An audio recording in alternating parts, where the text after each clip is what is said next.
I thought it would be worthwhile just talking a bit about who we are and where we came from. So back in 2006, the Scottish Government clearly understood that there was an opportunity to help to do things better from a purchase and procurement point of view within the Scottish public sector. So one of the outcomes of that review was that the recommendation was made that there should be 4 centres of expertise covering the 4 sectors. So one for health, one for education, one for the Scottish Government central procurement function, and one for local government. So Scotland XL was born.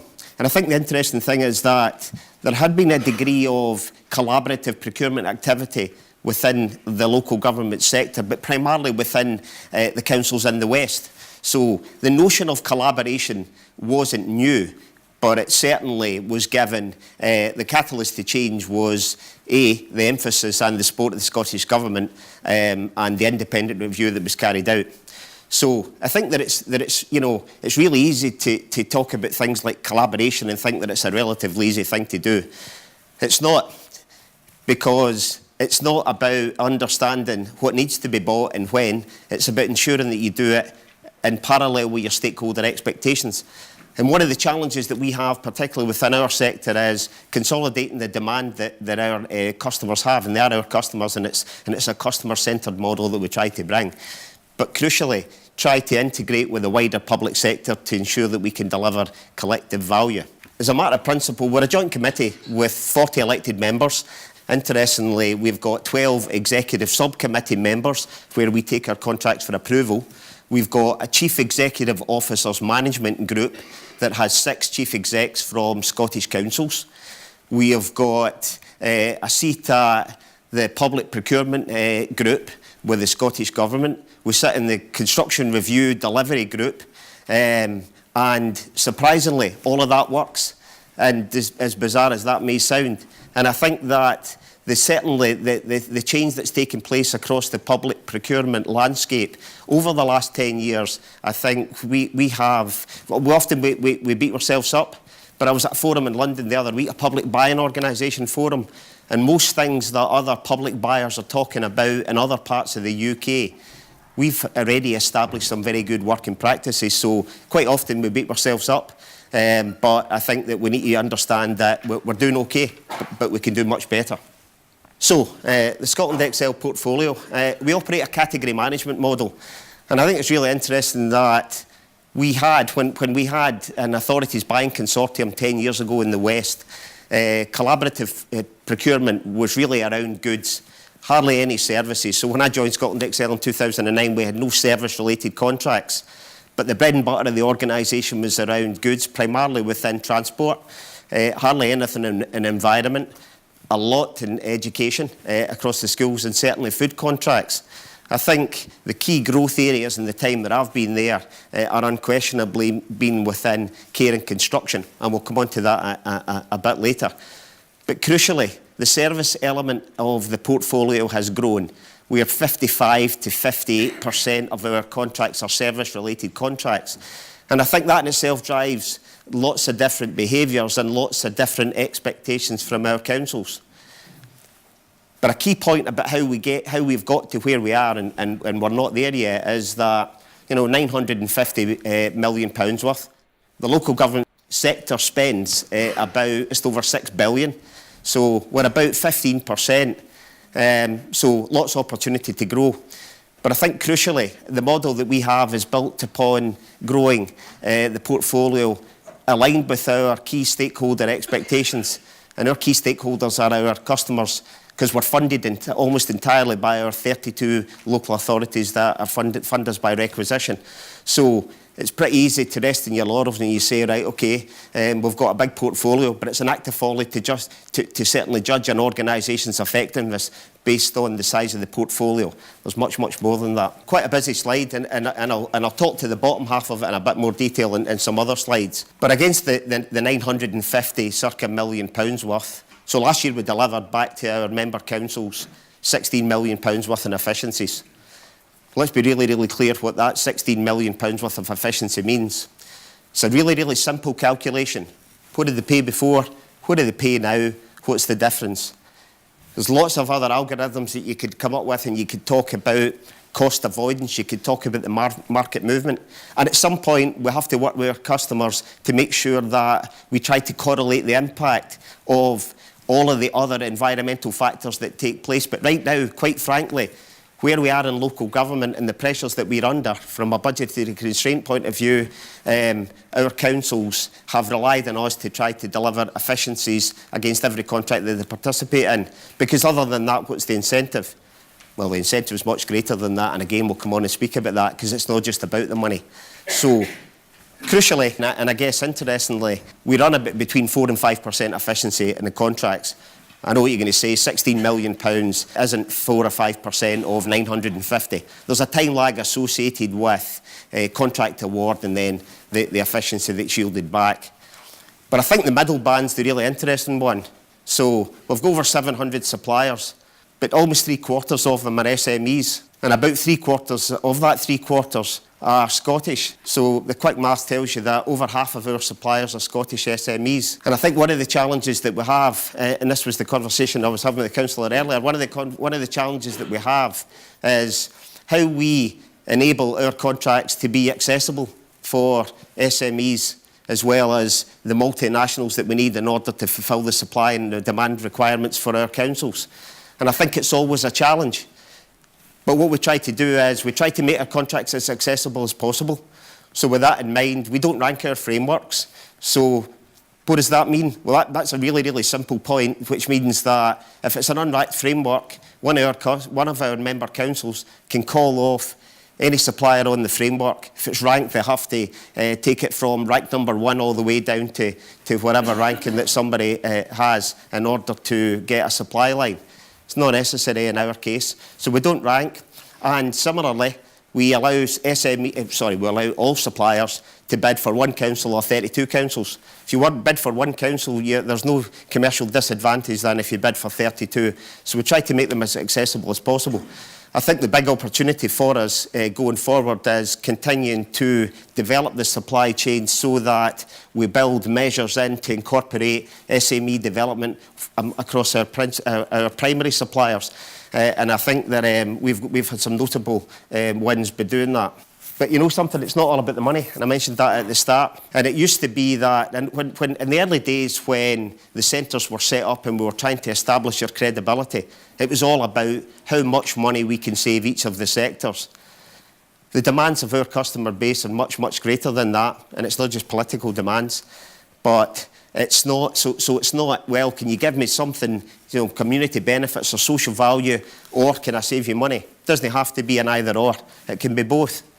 And I think that the whole notion of embedding community benefits within collaborative procurement contract activity is no new. So this quote here came from John Swinney back in 2010 at one of the early Procurex conventions. So there was certainly a clearly established focus from the Scottish Government early on, and I think the work that we've done across all of the centres since then has begun to embed that. And I think that we have certainly had some wins across this area. I'm going to talk to them in particular. But for me, the principle remains that it's not instead of, but it's as well as. And I think it's really, really tempting to start to measure one community benefit against another or one element of social value against another. I think that's quite a dangerous premise to start on. It shouldn't really be about, well, how much is that job worth or how much is that community involvement activity worth? But another core element of it is sometimes the benefit of the efficiency our councils get through participation in the contracts, they can use the monies that they would have spent and they can invest in that in their communities as well. And there's another additional element, this was the conversation we were having earlier. Sometimes there's the perception that the community benefit and the social value within a particular council area comes from an SME that's engaged within that region. Not necessarily so. Sometimes you could have a depot for a multinational building material supplier, but they employ 20 or 25 people in that council area. And the money that they earn is invested back in the area. So the whole area, rather than becoming pretty grey and cloudy, we've got to look upon it as there are multiple opportunities to make a difference. So what have we delivered so far? Here are some of the numbers. But I think that it's bigger than that. It's bigger than just what the numbers say. I think it's about the value and the engagement within communities that some of our contracts have enabled. And I think that, we talk about 300 tonnes diverted from landfill. It's bigger than that. So, as an example, we've got a domestic furnishing contract. So, it's not necessarily about the environmental benefit, but it's about the benefit of recycling domestic furniture, so that disadvantaged people that are setting up their homes for the first time get the opportunity to populate maybe 2 rooms rather than 1, or 3 rooms rather than 1. And in actual fact, when we renewed that contract this year, I'm delighted to say that for the first time we had 2 consolidated bids, and two of the suppliers that are on the framework represent a number of individual organisations from the third sector. Big win for us. But you know something, it's not just about awarding a framework and forgetting about it. One of the opportunities I think that we have are to continue to work with our suppliers that are on our contracts and start to bring about some real supplier development. So part of the way that we do that is we support Gillian. We work pretty closely with Gillian and our team. We support the Meet the Buyer events. We have our own Meet the Buyer events when we're mobilising a contract. So it's about engaging not just with the market to shape this contract strategy before we take it to market, but to ensure that we can optimise the use of it on behalf of our member councils going through. So, are we there yet? No, we're a long way short of it, quite frankly. So, we've got a big growth agenda. You can see in the charts, so over the course of the next 3 or 4 years, I would expect us to double the size of the portfolio. And I mentioned earlier, growth areas to date have been within care and construction, and certainly within the service contracts. There's a real important element in that also, which is we would never fall into the trap of resting on the laurels of, we had a good contract, particularly for the delivery of goods or other services, and then we renew it and we try to make it the same. No, we try to make it better, much better. And part of the way that we do that is, as I mentioned, we engage with the market, we engage with our supply base, and we engage with our customers. So everything's done in conjunction with, rather than we don't do anything to them. So we've got a strap line that we use, and it's consensus without compromise, because compromise can mean that everybody gets what nobody wants, and that's the last thing we want to bring. A couple of big growth areas, I mentioned construction and care, so talk about care. Huge opportunity for us, and this is a national problem, and it's especially in Scotland as well as the wider UK. So if we look at the demographic, the age profile of our citizens, there's going to be a much greater need and emphasis on care, but particularly care in the community. If you take what it costs to keep an individual in acute care in a hospital versus in the community, versus in a care home facility, the numbers become quite stark and quite significantly different. So it's a real opportunity, I think, for us to work with our colleagues in health and social care to ensure that we can provide the right care in the right environment at the right time. And by the way, there's not one single answer to solve that problem. So we work closely with COSLA and the care providers and the development and the annual negotiation of the National Care Home contract.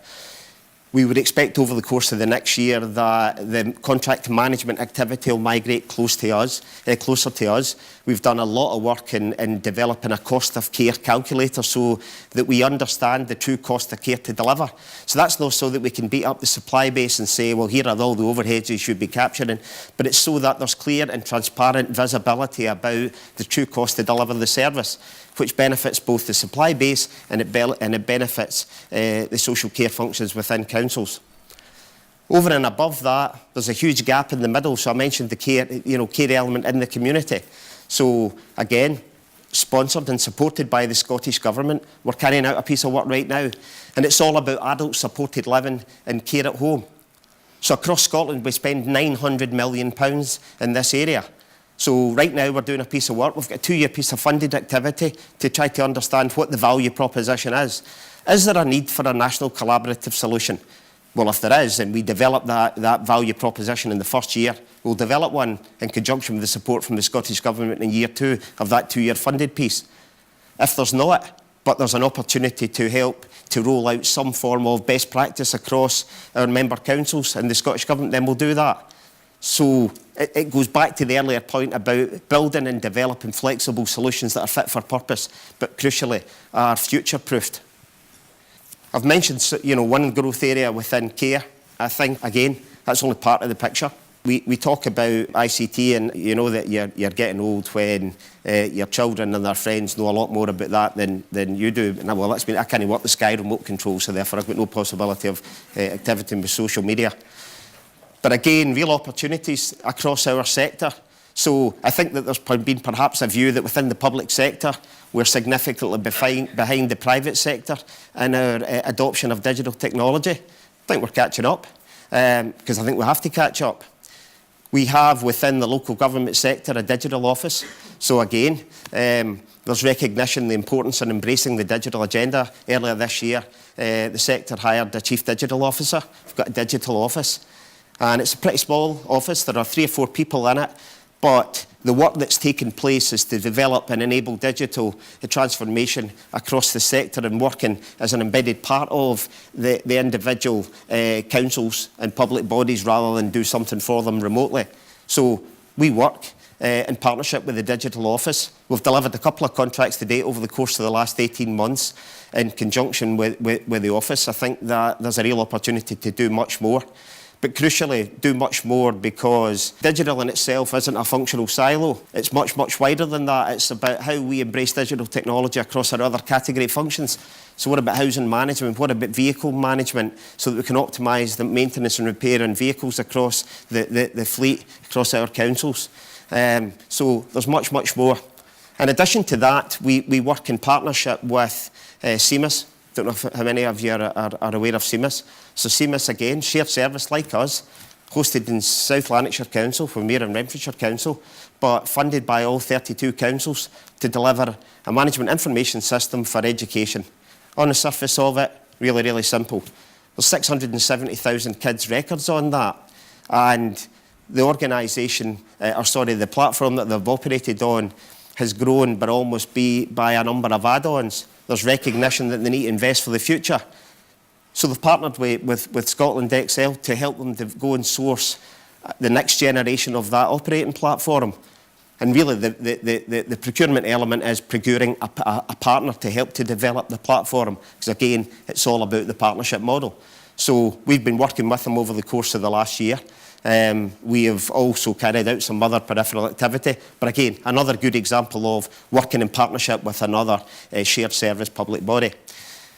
I guess finally for this element, construction. It's pretty obvious. You look across the landscape, every time you pick up the paper, it's about mostly large infrastructure projects that get all the press. What about the commitment at the part of the Scottish Government? 50,000 affordable homes, £3 billion worth of investment. One of the challenges that we have is nobody's forgotten how to build houses, but there's been a lack of investment in social housing for so long that there's a real opportunity for us to start to yield the economies of scale that we get through collaborative activity that we have now that we maybe didn't have 20 years ago. So with that in mind, again, funded by the Scottish Government, we're carrying out a piece of work on analysing the real opportunity to develop capability within the housing sector. Now, that's different from developing a collaborative contract to build houses, but I think that's a separate value proposition that we're in the early stages of discussions with the government on. But right now it's about developing the capability in the sector, but through that, social landlords have got the opportunity to come and work with Scotland Excel, and we can yield the benefits and the economies of scale that we have. So again, we continue to develop the collaborative partnership approach that we've effectively built our reputation on. And I think finally, there are other opportunities that are coming along that represent opportunities, but in the early stages. So, second or third manufacturer of vehicles now has declared that after 2020 or 2021, they won't build internal combustion engines only, or fit internal combustion engines only onto their vehicles. At the very least, they'll be hybrids. There's a huge opportunity across the public sector to continue to develop the infrastructure to support the uptake in electric vehicles. So I think that for us, again, working with our councils, it's a supply and demand. I think there's an opportunity for us to work to help support the development of the infrastructure. And in addition to that, what about, as we continue to face the environmental challenges, the benefits of district heating? We've just awarded a contract earlier this year for up to £200 million per annum on energy efficiency contractors, again, primarily focused on domestic. but we spoke to the government last year when they developed a framework for non-domestic. So again, two separate frameworks, each huge value but complement each other. And I think that that's, a measure of the joined-up thinking that we have across the sector, but across the country as a whole. Finally, as we grow, the growth model that we have on the surface of it is really, really simple. We work with key stakeholders in our community and beyond to try to deliver the best possible solution that we can. That's much, much more difficult to do than you probably think when it reels off the top of your tongue.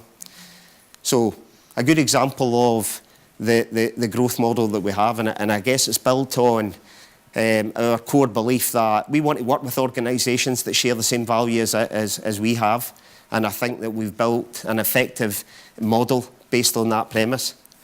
And a good example, just one example about our approach to growing across the portfolio.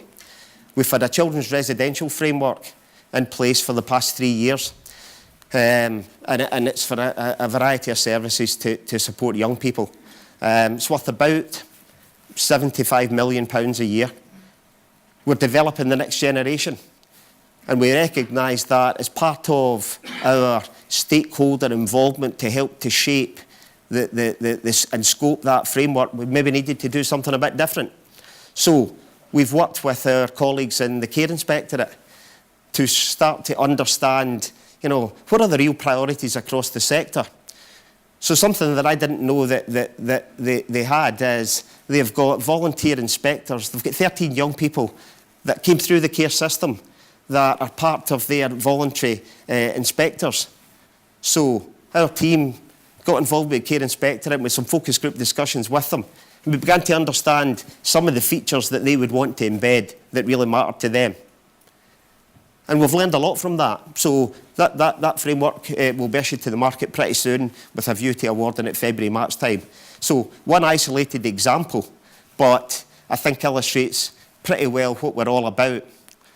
Going back to the earlier point about community benefits and social value. So this year we had a presentation with one of our suppliers for electrical materials. We built a really flexible community benefits programme where for every, when a certain spend threshold was reached, this contractor would build a community benefits fund that for the council that had met that spend threshold, that fund could then be used and called off from the council to support community initiatives that were relevant. So again, putting it straight back into the heart of the community. And I think one of the challenges that we have is understanding where the opportunity lies to either do something locally, do it nationally. But you know what? It's about building national best practice to get the most effective local delivery. Probably got time for a couple of questions if anyone would like to ask me anything. Thanks. Just a quick question was you quoted there about some of the SMEs, three quarters and half. Are you actually including genuinely Scottish businesses, or is that organisations that have a Scottish office that might just be a telephone number? Because there's a lot of suppliers to win certain contracts. We're seeing, knowing fine well that they are in fact, nothing wrong with that, but not based in Scotland, but they have a Scottish office. Is that differentiated in your figures, or is it just the fact that they're Scottish based? No, and I think it's a very good question, and I think that early on from our data we would have taken bidders that on their submission as a response to one of our tenders that would have been a Scottish base, a Scottish postcode that would have been classified. No, the numbers that are referred to are genuine Scottish businesses, so 50% are Scottish SMEs. We today here, we're from the Glasgow City Region City Deal, and we've got a number of different themes under the City Deal, and one of our projects under the Skills and Employment Scheme is work progression, and that's focusing the care sector. And I was just chatting upstairs to one or two of the contractors. I'm the legacy officer for the City Deal, and I was thinking, making those connections, because the care sector it's come apparent, emerging through the project, that they don't have much capacity in terms of HR. I think that's a really good point, and one of the points that I tried to make was that one of the difficult things about delivering against the model that we do is that there's no single size fits all, and it's about understanding the flexible arrangements that you need to put in place, but crucially trying to understand what you really want. And I think, especially when it comes to social value, it's really, really easy to start to write down a wish list at the start of the development of a contract and build a set of expectations which may or may not be achievable. So I think it's really crucial that you set your stall out to deliver what you really can against it. Just as a wee aside, and I'll just make this point. So the point you made about the care workers and the HR and the infrastructure. So another example of good practice that I would just like to share as my final point is that we awarded a couple of years ago a framework for agency workers for the care sector. And for the first time, we, again, real challenges, because quite often if you're not careful, it's a race to the bottom. So who scores the best? Those that submit the lowest bid? Well, that would normally be the case. But in this case, when we awarded that framework, it was the best practice for us that we developed, I think, is the contracts were awarded on the basis of the non-labour element of their bid. So no organisations and bidders weren't penalised by the fact that they didn't necessarily pay the lowest rate to their individual workers. And interestingly, the organisation, the agency that scored the highest in that submission was an agency that paid the real living wage, or the Scottish living wage as we call it. So it goes back to the earlier point about cost and value, and you need to sometimes think a wee bit outside the box to get the best offer. Thanks very much for your time.